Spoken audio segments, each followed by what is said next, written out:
children through the words that we speak. The saying, "Sticks and stones may break my bones, but words will never hurt me," isn't true. Some of our bones have healed when they've been broken, but we still remember those words spoken, perhaps even by our parents or people that really wounded and hurted us. So speech is very critical in marriage and in the family. As a mother, I know that I could lose my patience and probably have said words that I regretted. The power of the word, when the Lord said, "Let there be light," it was the word he spoke that brought light. It was the word he spoke that created. And so it's same within our marriage and with our children. It's the words that we speak that will bring life to them or death, that will either build them up or tear them down. So we need to watch. We need to guard our tongue in the way that we speak to each other, that the words that we're saying are going to be words of love, that they're going to be words that honor the other individual, and words that blow on the wind of their sails to say, "I am for you." The Lord Jesus knew how to speak words of blessing, of high value. He said, "You're my child.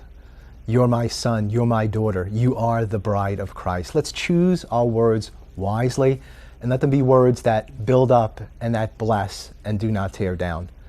Thank you, and God bless you.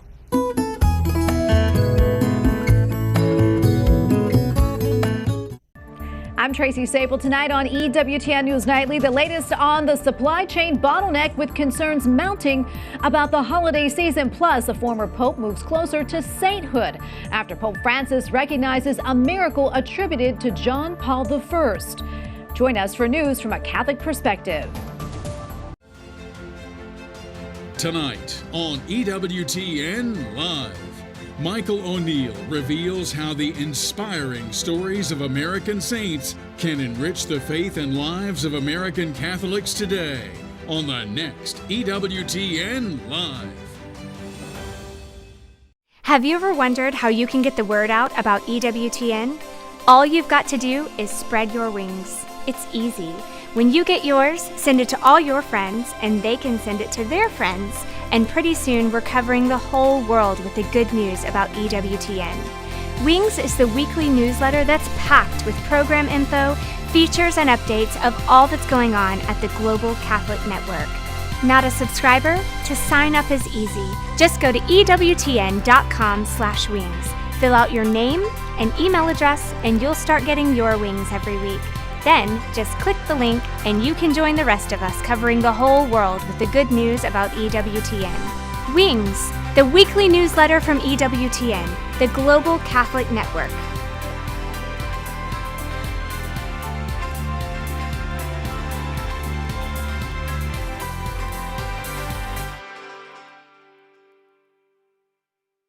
There's nothing the world needs more today than divine mercy. It's to live the life of the divine mercy and allowing that merciful law of exchange to come into my life every single day. The mercy that God has for us is nothing that we could ever explain to anybody. The beautiful thing about divine mercy is it's not something new. The message of divine mercy goes back to the very beginning. We're going to teach you what it is and then how to live it, seeing how everything in God's mercy works together. Living Divine Mercy, an all-new series. Tonight at 6:30 p.m. Eastern on EWTN.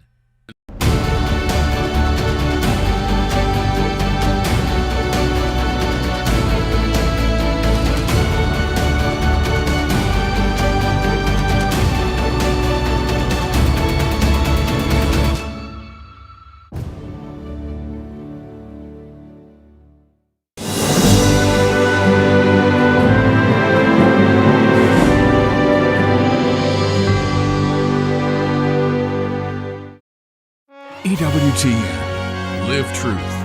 Live Catholic.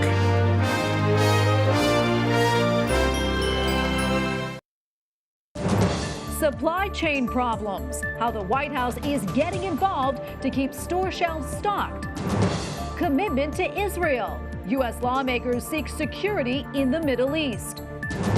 Vaccine mandate, where workers will be allowed to claim a religious exemption. The Holy Father recognizes a miracle, why Pope John Paul I will now be declared blessed. on EWTN News Nightly for Wednesday, October 13th, 2021.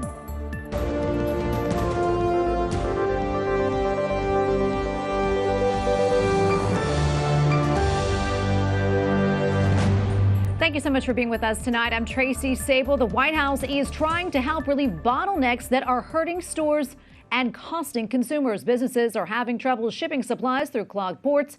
And now President Joe Biden is announcing an agreement that may help. White House correspondent Owen Jensen reports. Owen?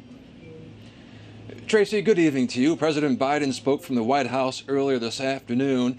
He took no questions after, but during his speech, he said the Port of LA will soon have some brand new hours of operation, and he says the move has the potential to be a game changer. That's why President Joe Biden tells Americans he has a plan to get consumer products sitting on idle ships to store shelves faster. Under a new agreement, the Port of Los Angeles will keep the lights on around the clock so stranded container ships can unload their goods. this is the first key step toward moving our entire freight, transportation, and logistical supply chain nationwide to a 24/7 system. Republicans have ripped what they call the Democrats' inflation, saying American workers' purchasing power, even those who've gotten pay raises, has been cut. In response to the rising prices, Social Security recipients next year in 2022 will see about a 6% increase in their monthly checks. They're called cost of living adjustments, or COLAs. That turns out to be on average about $92 extra per month. And while Christmas is still more than 2 months away, the lack of supply means shoppers may need to plan ahead. I think there's always been two kinds of Christmas shoppers. There's the ones who have all their list completed by Halloween, and then there's people like me who show up at the mall on Christmas Eve. If you're in that latter bucket, obviously there's going to be more challenges. Meanwhile, America plans to reopen its land borders with Canada and Mexico next month for the first time since the coronavirus arrived. That means non-essential travelers can come into the country as long as they're fully vaccinated. Also tonight, as we head into winter very soon, watch your wallet. Home heating bills are expected to soar this winter as high as 54% compared to last winter. Blame the snarled supply chain for that as well. At the White House, Owen Jensen, EWTN News Nightly.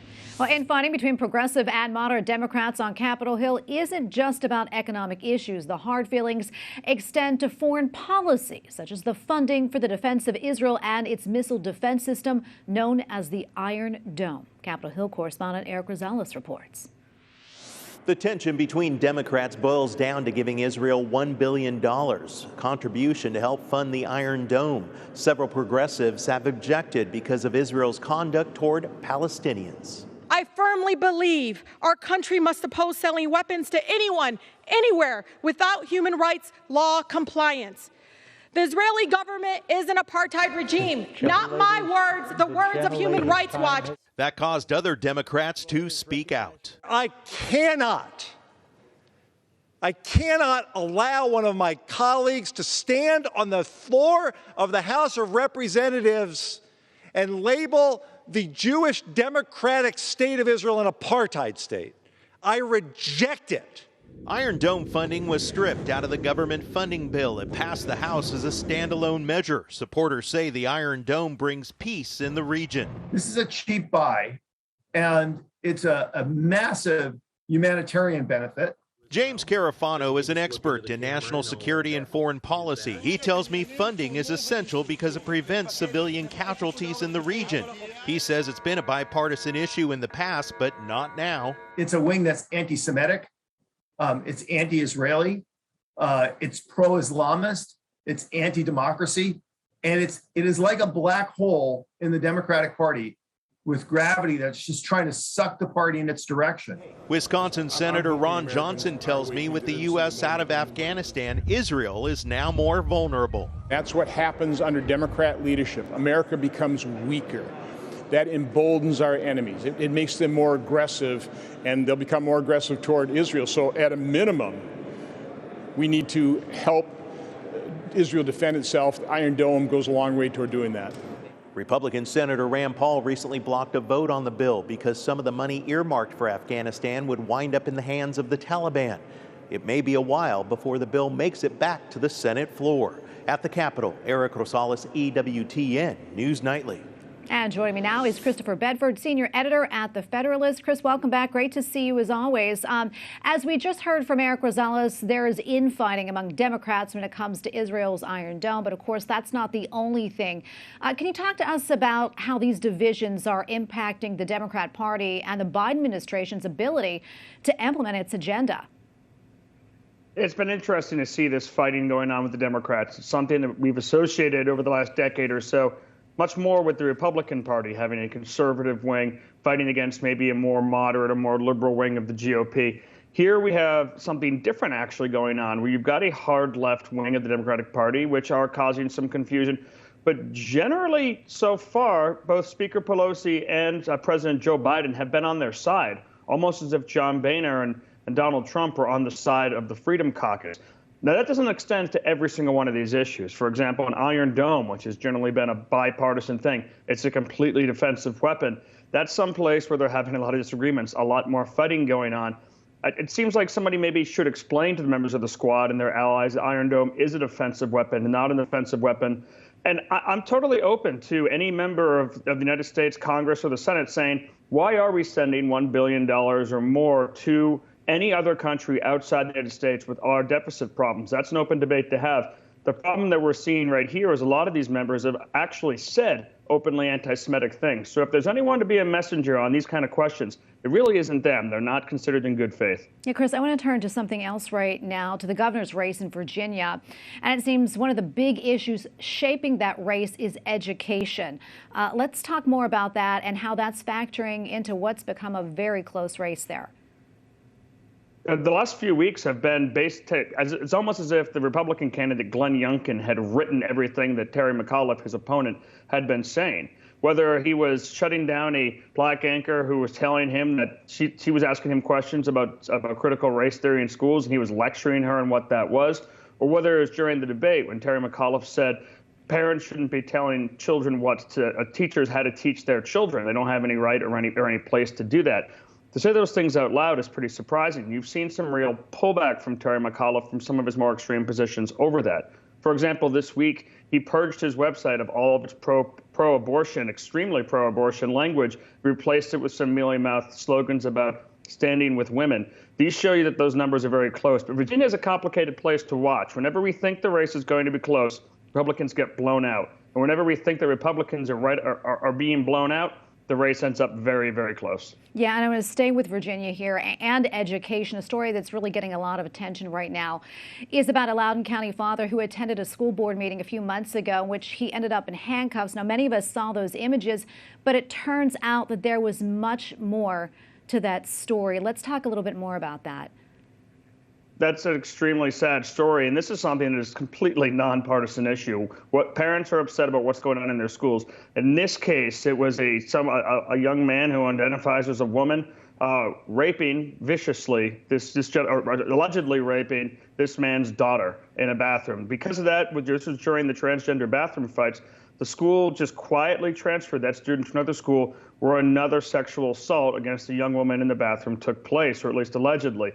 These things were hidden from parents. This father was arrested, and when parents were finally able to even say their piece, they had to go in one at a time and speak to a largely empty room. They were claiming it was for COVID, but really they were trying to hold what should be a public meeting as privately as possible. The school boards in these counties are not connected with the parents, whether they're Democrats or Republicans. It's dangerous, it's awful, and the Loudoun County parents, which is where this happened, are right to be calling for the firing of the superintendent and the resignation of the school board. Yeah, it's a really disturbing story. Before we let you go, we have about a minute left. Something I also want to talk about. Our partners at the Catholic News Agency reported on this. A church in Denver, Colorado had been vandalized, and I know you've been following that issue very closely and this uptick in such events. Let's talk a little bit more about that. And do you think the situation is getting worse, Chris?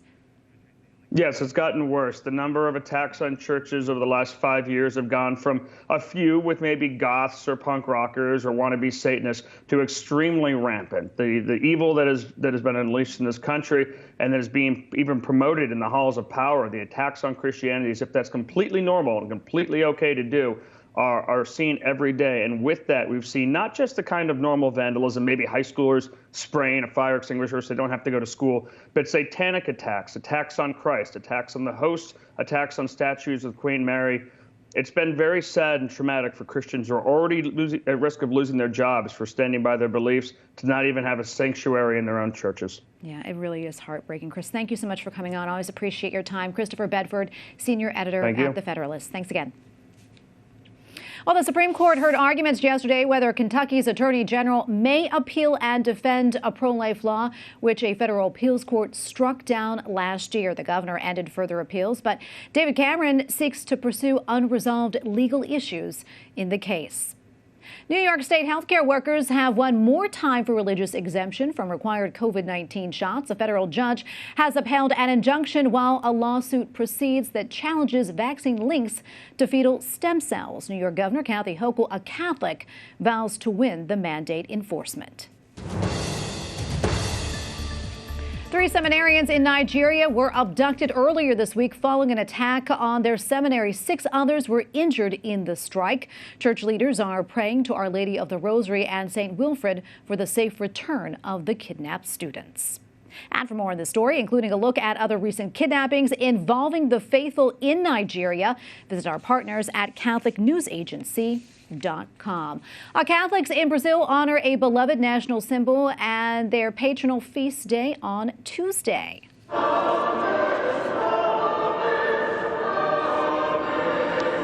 A Mass in Rio de Janeiro's Metropolitan Cathedral celebrated the 90th anniversary of the Christ the Redeemer statue. It was inaugurated in 1931 on the Feast of Our Lady of Aparecida. Separately, Brazil's president joined worshipers for a Mass at the Aparecida Cathedral.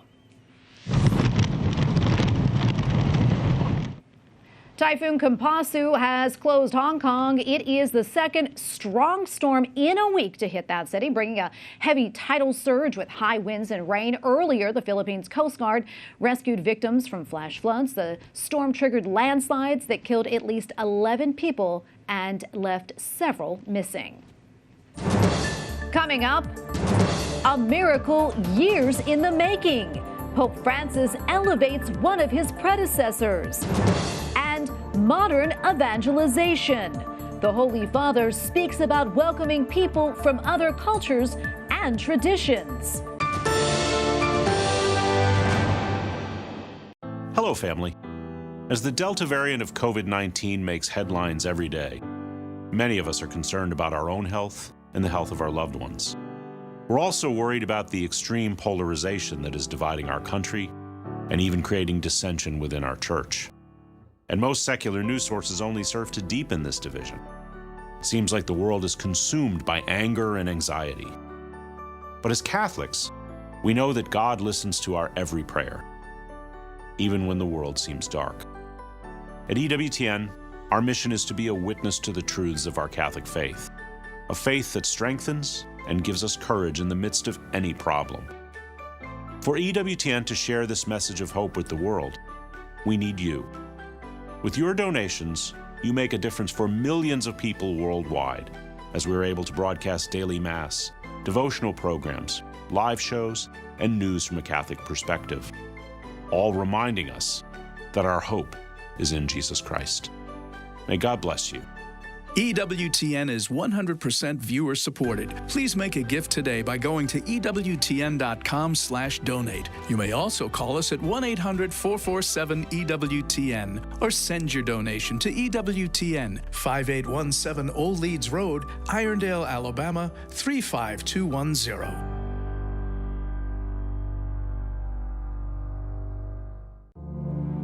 Why is the miracle of Fatima considered one of the most profound events in modern church history? In this new docudrama series, experts and theologians explore the innocent faith of 3 shepherd children that transformed the world 100 years ago. Witness the apparitions of the angel and the premonition of the coming of Our Lady like never before. The Message of Fatima, the Angel of Peace, here on the Global Catholic Network, EWTN. The Holy Father says the gospel opens every culture on earth to greater freedom. Da qui deriva il dovere di rispettare la provenienza culturale di ogni persona. At his weekly talk to pilgrims at the Vatican, the Holy Father notes the word Catholic is derived from a Greek word meaning universal. That is because Christ died for everyone, and as Catholics, we find true freedom in following him. He also are called to find the good that exists in every culture. Pope Francis has recognized a miracle obtained through the intercession of Pope John Paul I, who will now be declared blessed. John Paul I died unexpectedly in 1978 after just 33 days as Pope. He was declared venerable by Pope Francis back in 2017. Joining us now from Rome is Andreas Thonhauser, the new EWTN Vatican Bureau Chief. Andreas, welcome. Thank you so much for your time today, and congratulations on the new position. I want to talk about you in just a moment, but first, let's talk about the news about John Paul I. Can you tell us a little bit more about his beatification? Sure. Thank you, Tracy, for having me, and good evening from Rome to you and to all our viewers. Now, the beatification of John Paul I were the big breaking news today here in the Eternal City. Although we do not know for sure, but it could very well be that his beatification will take place right here in Rome. And usually these ceremonies are being held in the country most associated with the life of the Blessed. But since we're speaking about a former pope, it might well be that Pope Francis is holding the ceremony in the Vatican. Venerable John Paul I is often referred to as the smiling Pope. In Rome, he's still remembered for his humility, his joyful personality, and his desire to teach the faith in an understandable manner. Today, Pope Francis has recognized the miracle obtained through the intercession of John Paul I. An 11-year-old girl from Buenos Aires was miraculously healed from a severe illness causing terrible pain. Her parish priest had brought up the idea to pray for the intercession of John Paul I. And after 10 years, this miracle has been recognized. It is so exciting. And Andreas, I know that you arrived in Rome just about a month ago. Can you tell us a little bit about yourself and how your first month in Rome has been so far? Well, Tracy, Rome is a truly fantastic city. I grew up in Austria. It's the country next to Italy, so not that far away. But coming from Vienna, that's the capital city of Austria, to Rome is still a big step. And I brought my 6 children and my wife with me. And so this has been, a joy, but also at the same time a challenge with a new language, a new culture, a new place to be. But I have to say that EWTN has a fantastic team here in the city. And my family and I felt welcome from the very first day. I've only been here for a few weeks, and I'm already impressed with how many features we're producing and how many people we reach with our Vatican programs.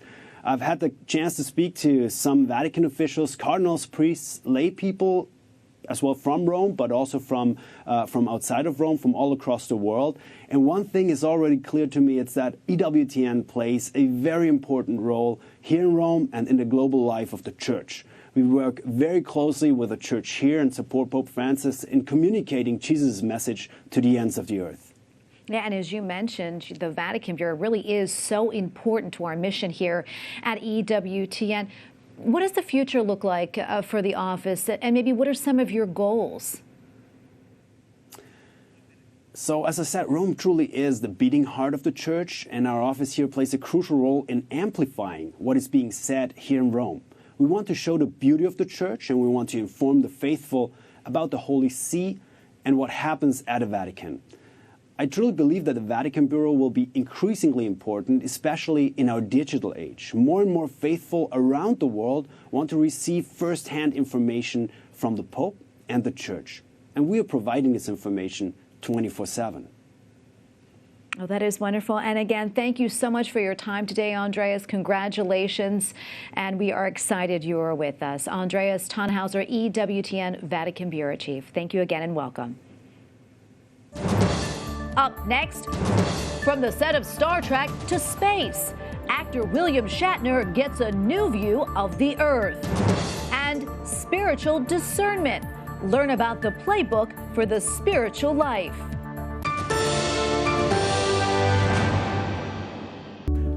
The register's content is so critically important in the society we're living in now because everything is so secularized. There's an absence of the practice of religion in public life. So all the more important is it for people to be reading the register so that they can acquire more understanding of our Catholic faith, so that they can be more and better influenced by the values of the gospel that affirm true human dignity in every stage of life, and how we can understand that the human person created in the image and likeness of God reveals the goodness, truth, and beauty of God in the world. I've appreciated the catechetical benefits of the content of the register. It presents very clear Catholic teaching in a way that is easily digestible. To get 6 free issues, order online at ncregister.com/TV or call 800-421-3230 and mention code TV. That's ncregister.com/TV or 800-421-3230 and mention code TV. Call or click today. The National Catholic Register. Read faithfully. Hello, I'm Janet Williams. John Martinoni is back with us to continue our discussion on the evangelical concept of the end times, what precedes it, what it will look like, what the Catholic Church teaches us about it, and what we can do to prepare ourselves for it. It's part 4 of Apologetics for the Everyday Man. That's Women of Grace, tomorrow at 1 p.m. Eastern, here on EWTN.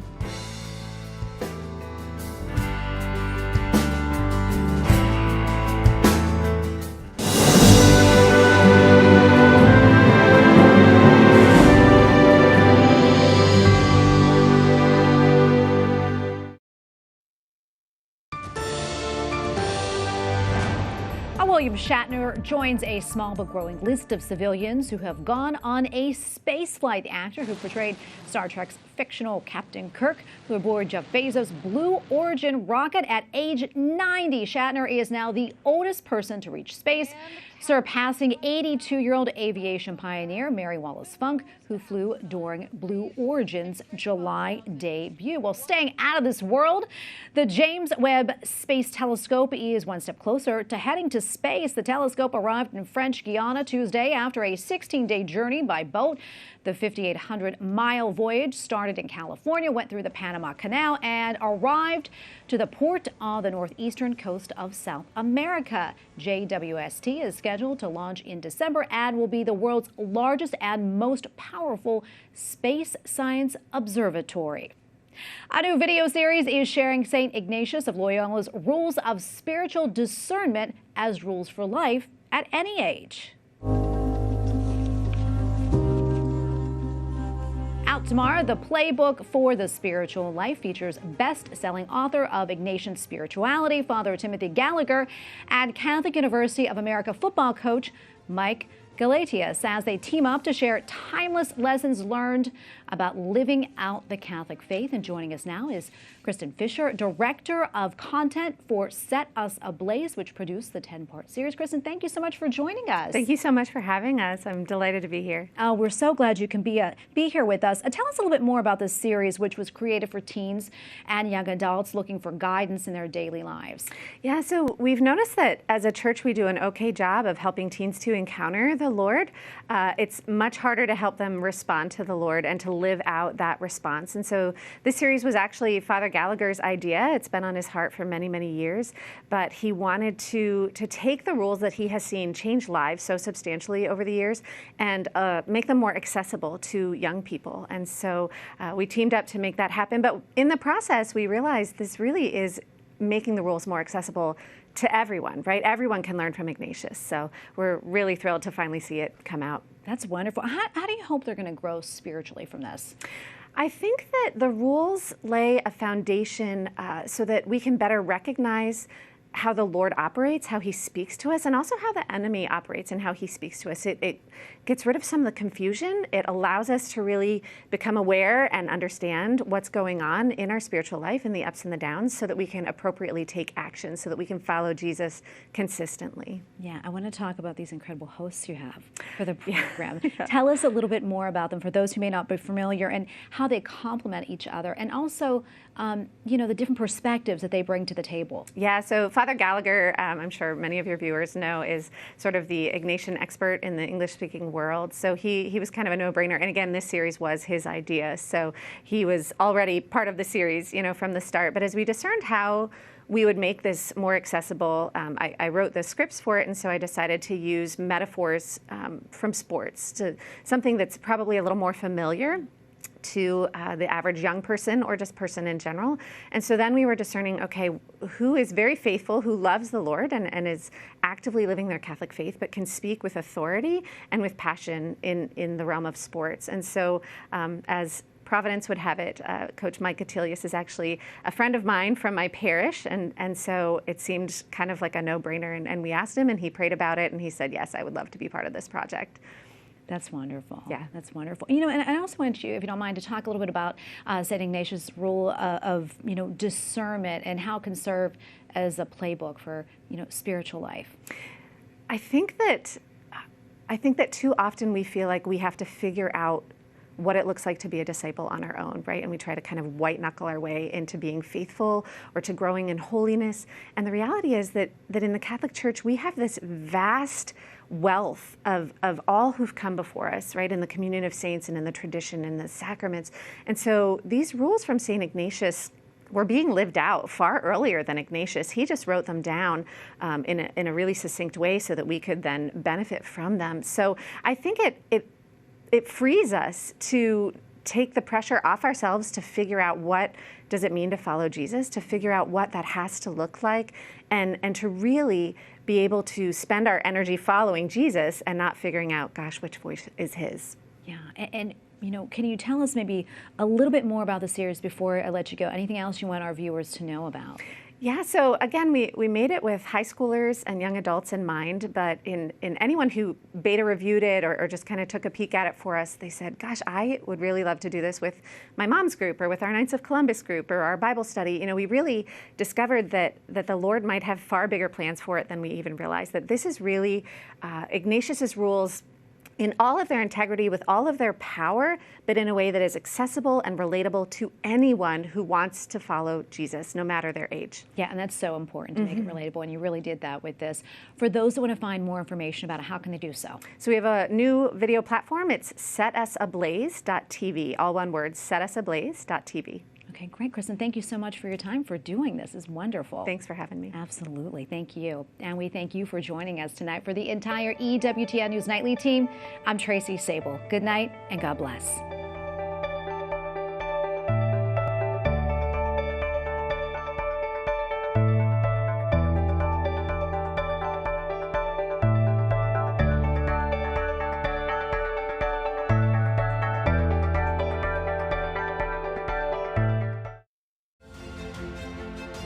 Tonight on EWTN Live, Michael O'Neill reveals how the inspiring stories of American saints can enrich the faith and lives of American Catholics today on the next EWTN Live.